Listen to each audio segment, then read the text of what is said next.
And I'm going to start out with one for the panel myself. I think, as I mentioned this morning, I think one of the strengths of the conference is that we have both media companies and agencies and clients present. And the panel is the microcosm of that, 2 media companies, 2 agencies. I want to ask all of you to comment on where you see media companies taking on these roles that look more advisory and consultative and competing with agencies, and where you see win-wins or where it's just inevitable that you're actually going to be competing for the same services. And we heard Bob and others talk about services, and Tim. So let's just go down let's go down the panel here. Marco, is it unavoidable conflict? Is it partnership, same as always, just different forms, or is it a hybrid? How would you talk about it? So, sorry, just to be clear, we're talking about independent consultancy type firms versus media agency groups. Talking about media companies, publishers, choosing a means of competing and advise in developing broader marketing services that include advisory roles, buying roles, media mix roles, things that traditionally we've thought of as agency businesses, but that's not all either one does. So where does it collide, and where does it continue to be a partnership? I think this has been a theme for some time. I think in the digital space it's become ever more prevalent with Google going to eat the agency dinner and other companies like it. I think the simplest answer that from my perspective, most of these companies really don't want our jobs or our business models. So much as there's a lot of scaremongering around that kind of thing, I think the reality is, if you really look at it, media companies, media owners, and agencies have worked pretty comfortably together for many times, and it's normally the headlines that are creating most of the issues. I think what I would say in the last few years, I would say that the media owners and the content owners have actually taken a much more powerful position in the ecosystem. I think when a few years back it was very much the agency used to get loads of ideas from the media owners, and it was all a little bit too power in the hands of the agencies. Now I feel like there's a slightly more balanced relationship. I think the whole adversarial relationship between media owners and agencies has changed, and I think there is more of a partnership. And I think there's plenty of room really for both sets of organisation to work and benefit from this. I really don't see media owners wanting to take on what agencies go through.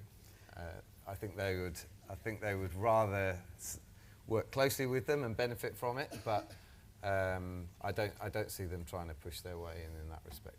So on your last comment, media companies, be careful what you wish for. You might succeed, and who knows. Bob, how would you talk about that and what you see happening? Well, I can only reflect on our actual experience, and we're doing more and more high-touch kind of integrated deals, but I would say the vast majority of those we're working, there's an agency in the mix there. And even with the programmatic stuff, it's all about direct integration with VivaKi and other trading desks. So you'd think that with, maybe perhaps in that space, there's the potential for disintermediation, but it's actually the opposite. We're seeing, a fair amount of working together, and I think the publisher versus agency thing is a fun thing to talk about at conferences like this, but in reality, I don't think it's happening. Let me just ask you too to comment, Marco, you too. Would you make joint calls to a client with a media company? Do you form teams to make joint calls? I think in the past we've looked at examples where if there is a clear leader from a media owner in a space that we think we can really benefit from, we have done. I know, I'm not going to name the client, but I know we committed to a media owner to really run almost a joint pitch Okay. for a pitch. So, Market leaders, though. Key leaders. when the opportunity is obvious, then absolutely. I think their joint conversations go on all the time in reality. And I think when you get into technology and you get into the biggest companies that you might want to think of in this space, such as Amazon, Facebook, all those sort of companies, they absolutely have no people. Right, so we think of them as these huge companies that are worth billions. They've got no people. They run on an absolute shoestring of resource. So in reality, they absolutely cannot cope with the agency landscape in terms of servicing it, answering to it, and whatever. So they want to work collectively with either an agency or a trading desk, depending on the subject, because they're just not employing the people to do it themselves. Good, thanks, both of you. Tim, how would you comment on that? Changes, if you see any, in the future? Yeah, I think that as with Bob, that we would generally be working with agencies. I think what that really recognises, as I was talking about, is the kind of diversity now of revenue generation that we're starting to see across the business.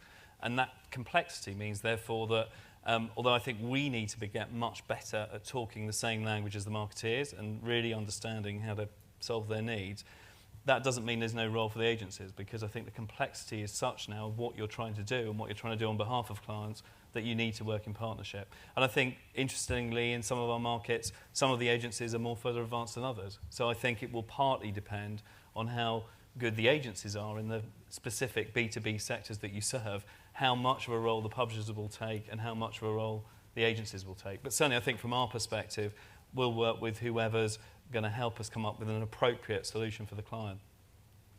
Stuart, any things to add here on this? Yeah, I think much is made of the fact that publishers are now sort of expanding into spaces that are traditionally the preserve of agencies. But the reality is, I mean, if you look, an obvious one would be social media. We've built within our group and now specifically within Carat Enterprise a lot of social media expertise.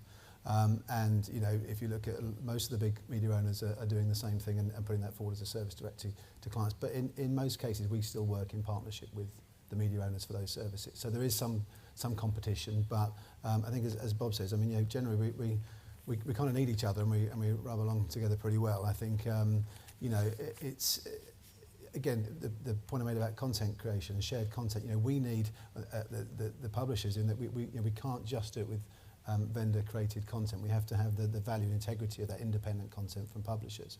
And likewise, media owners working directly with vendors, they need, I guess, the rubber stamp and the independent view of an agency to qualify that these are media partners they should be working with. So there will always, there's more crossover now in the services, most definitely. But in my experience, generally, we still work very, very well together with quality media owners. So I haven't been able to stir up a fight on that one. Nice try. Questions from the floor. Anyone else like to ask? This is a chance to ask this panel anything that you'd like about the future of media, immediate or longer term. And we have one up front, please, for a mic. And please state who you're with.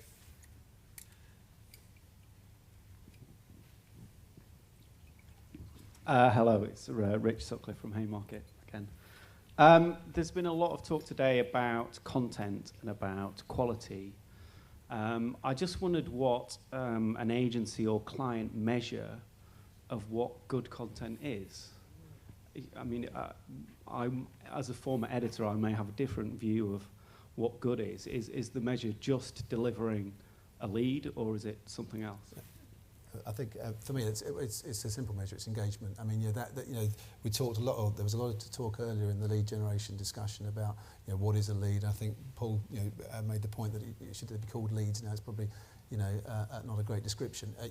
We're measured and as we should be purely on engagement. It's the business value that we deliver.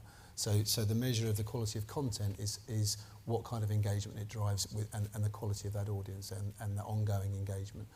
So I think it's a fairly simple way to measure content. I mean, there's going to be 100 opinions on what is good content and what isn't. But ultimately, it's the business value it generates and the engagement it generates ongoing. Others on the panel on that? Well, I think that good content leads to great engagement, as Stuart is saying, and then the data that is captured from that, when used for targeting, should in theory drive higher performance than data from we see third-party data providers come in all the time and say, well, we reach tech buyers. We're like, wait a minute, we've been at this for 48 years. We kind of know a little bit about tech. You don't know cloud computing. We know cloud computing, right? So it's funny because, the major measuring services count total eyeballs that sites reach, but I think we're going to move increasingly to a measurement of the quality of that engagement and the quality of the data that's created. And I'd like to think that B2B publishers, given the fact that we are in the business and have a history of delighting readers and giving them critical information to help them get their jobs done, that the data that comes from that, is much higher quality than data that you can buy off of a random third-party exchange of somebody that once touched a tech site, a year ago. Right? So it frustrates me that you can't measure, and I've actually talked to some of these rating agencies. I said, this is a big opportunity for you. You should be measuring quality of data and figure out how to do that versus just eyeballs. But this is an area that I think will become increasingly under the microscope. Yeah, and I think I'd also say about on the data side, obviously one of the reasons why we did the PwC, took the PwC approach as opposed to the ABC approach, was really to have the transparency with the clients about our traffic and ultimately enabling to share with the clients that level of engagement. And so I think certainly you already see that, I think with all of us in terms of recruitment sites, for instance, really showing people the applications that you're delivering or the leads or all those things. Ultimately, I think that will be true of content, that we'll be sharing precisely how people are tracking through our site. And that transparency is going to be really important to build the confidence of the clients to be directing their money to us and the audiences that we can deliver, as opposed to perhaps some of these other third-party services as Bob was describing. I have a couple more questions. I think the first one I saw was in the middle here. Hi, it's Debbie Williams of Smart B2B Marketing. I actually have a question for Marco, and it's a two-part question. On one of your slides, you talked about the fact that the foes of yesterday will be very different to the new competitors of tomorrow. So the first part of the question is, who did you have in mind when you were thinking about the new competitors of tomorrow? And secondly, will they actually be competitors, or will they be part of a very new ecosystem of new partnerships? So where I referenced that was really could be relevant to agencies or publishers. I think one of the things I had in the back of my mind there is, and obviously today is up for debate, but is this idea that if you stay doing what you do today in exactly the same fashion, some of the trends that are going on around us. So one of the other things that was up there is the whole global nature of our business, and from an agency perspective and an advertiser perspective, we're having far more conversations with advertisers around single platforms, single audiences that they can run across multi-country. And what that means is then that the big companies that are global by nature and have a singular platform, whether that's the Googles, the Microsofts, the Yahoos, all those people that you may not expect to be necessarily competing with, there is some if in there, if you can combine that with the proper audience data that we're talking about, then suddenly the budgets and the ability to reach your audiences can come from all sorts of different angles, as opposed to necessarily just where you've always expected the budget to come through. I mean, we've all suffered from that in some shape or form, whether it's social media, taking budget away from one channel or another. I think it's just really to make the point that agencies, we suffer different competition, and as publishers, the advertisers have more and more choice, and as the market dynamics change, they won't necessarily always want to come back to their tried and tested methods. They're going to start investing budgets in many ways that perhaps you maybe hadn't considered before. Could they work together?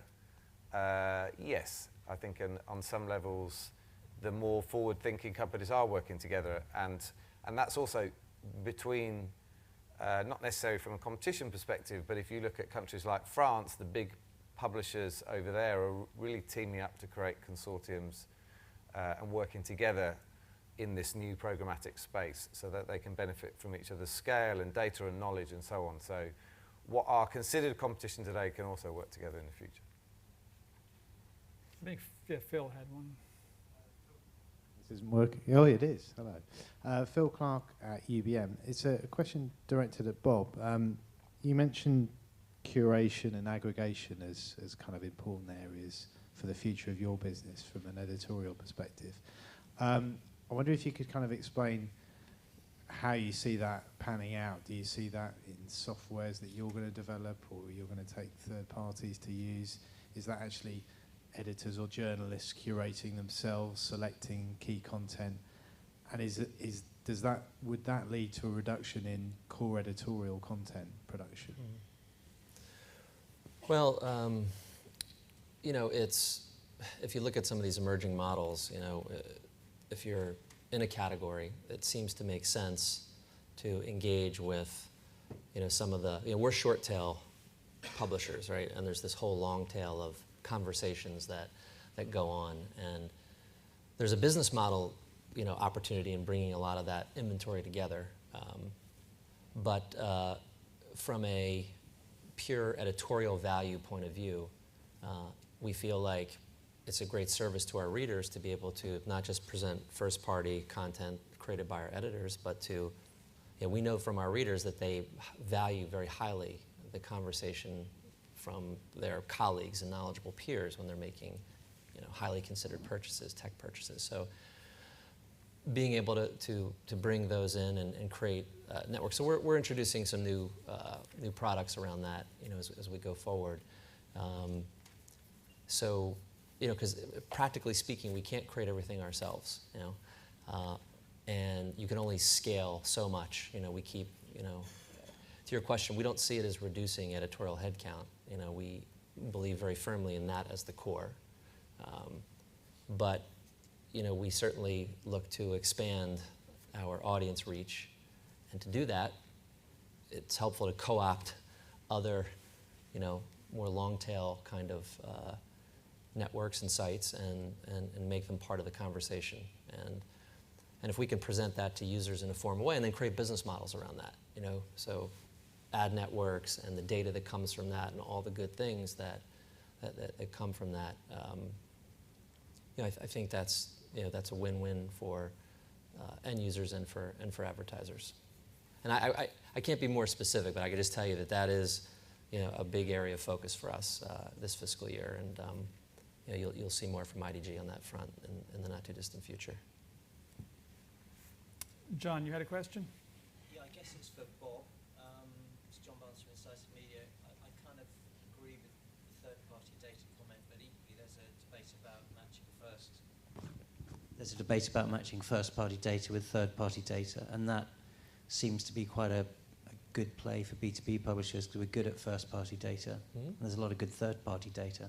So what's your view on that sort of mix of the two? Well, I mean, we use a ton of third-party data sources that add, you know, that paint more of a picture of audience segments. So, you know, we're on a number of platforms that have deals with all of the major third-party providers, and so we're not averse to that. But at the core, you know, we believe that the data that we create from 300 million worldwide users has a lot of value, and that's where we start. And instead of being part of a platform, what we believe is that we should be that platform and bring in, you know, these data sources as a supplement to what we're doing. And the more value we can create around that, you know, the higher premiums we can drive, especially in a programmatic world.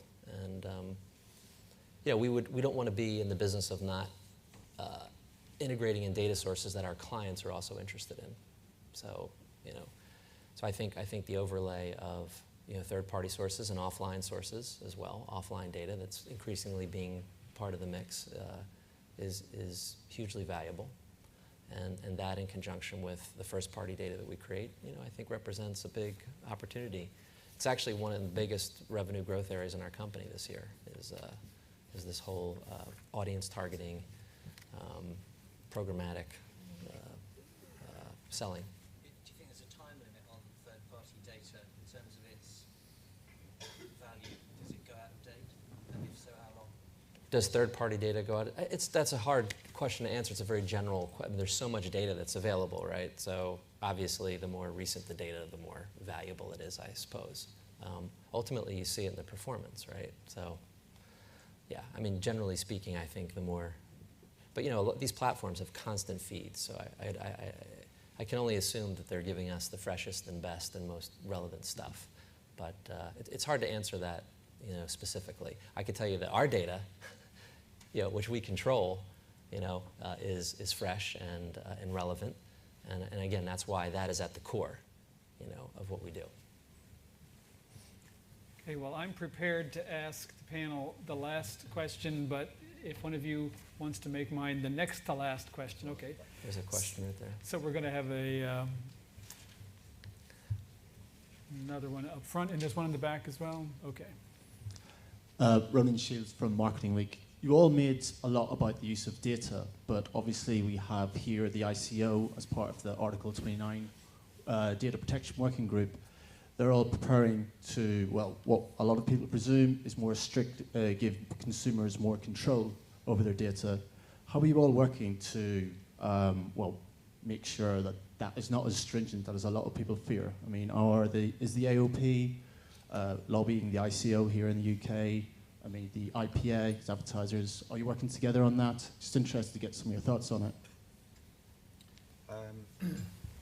From our perspective, there's just been an incredible amount of hot air on this subject. Not hot air in the sense of the ambitions aren't fair enough, but hot air in there's so many different trade bodies and so many different angles and so much confusion, and not helped by the ICO and themselves also sort of changing around their definitions over time and so on.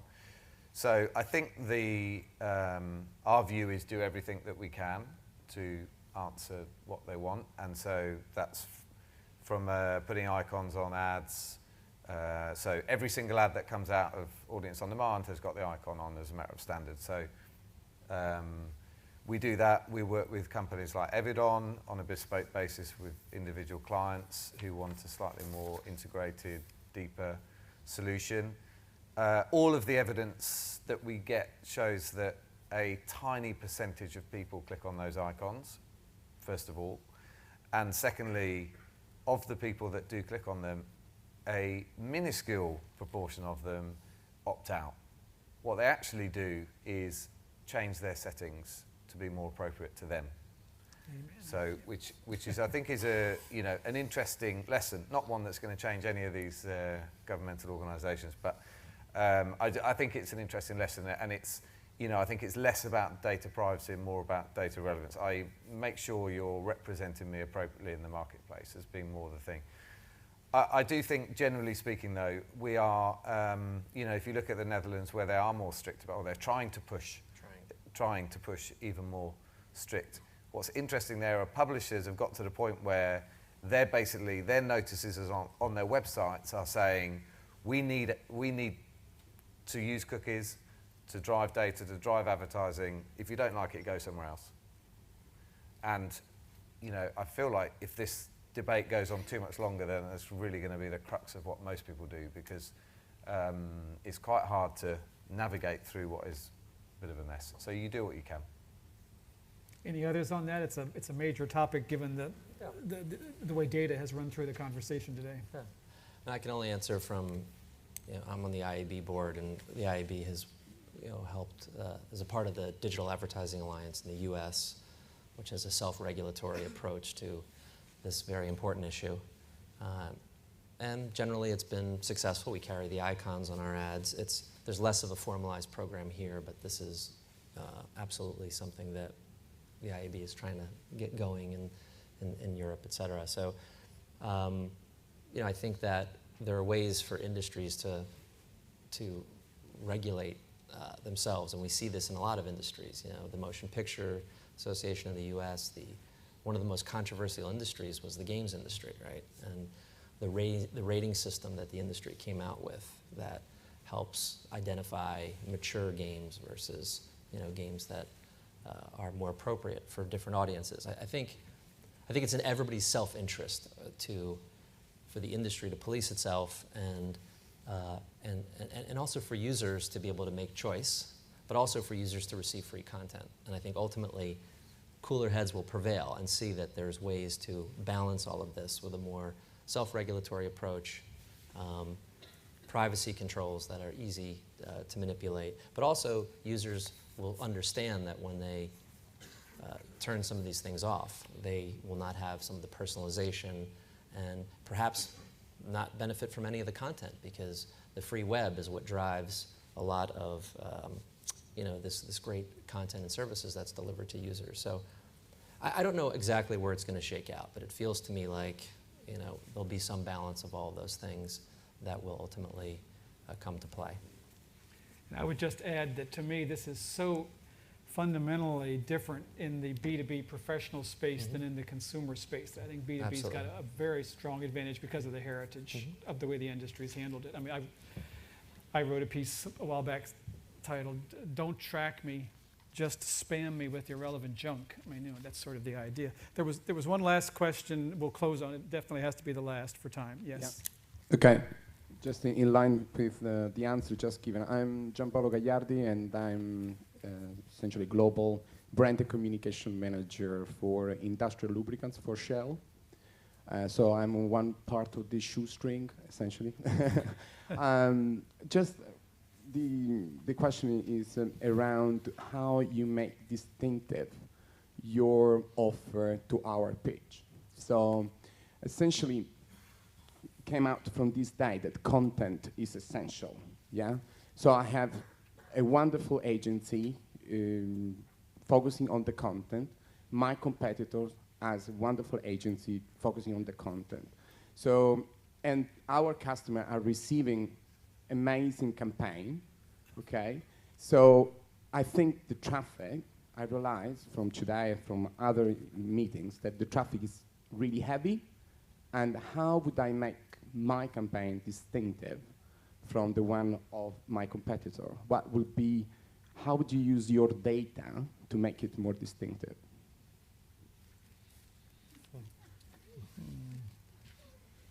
This is like, be careful what you wish for, right? Advertisers want to become publishers, so how do you beat the pants off the competition as a publisher is the question when you're an advertiser.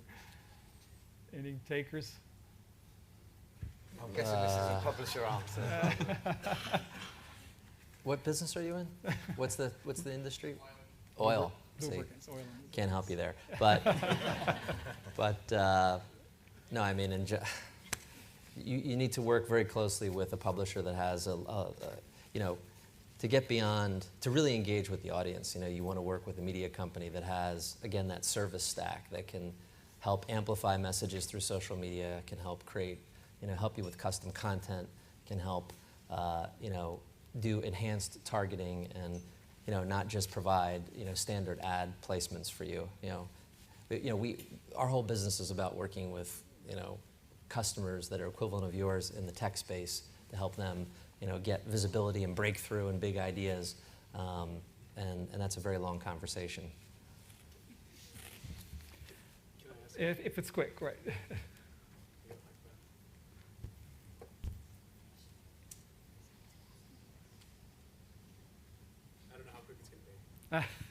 It might be a long one. So my name is James. I work with a company called BrightTag, data logistics business. But Gianpaolo asks a great question, which has prompted me to ask a question about the importance of data. So Bob, you mentioned content consumption creates a lot of data, ad consumption creates a lot of data, used for targeting, used for content targeting, ad targeting, et cetera. So my question is really about, would B2B publishers take on board first-party data assets from Gianpaolo and Shell in order to further advance content targeting, ad targeting? And if the answer is yes, and maybe it's happening today, I'd love to hear an anecdote. No, it's happening. A lot of advertisers have DMPs, and they're integrated with the same DMPs that we are. And they've got audience activity on their sites, and we're leveraging that data, combining it with ours, and creating new audience segments, and then targeting them in brand new ways. And some of the larger sales we've had in the last year have involved that kind of targeting. I can't give you the specific names of clients, but they're among the largest advertisers. So I think advertiser plus DMP is a very significant opportunity. And you know, I think you're going to see more and more of that. You know, some of these sites, they get 100, 150 million users, and they've got lots of content on their sites, and they want to see end-to-end from our sites to their sites, the behavior of the user and where they fell off and how to optimize it, how to increase engagement, all those things. And so we've been working very, very closely with a number of top marketers to help them do just that.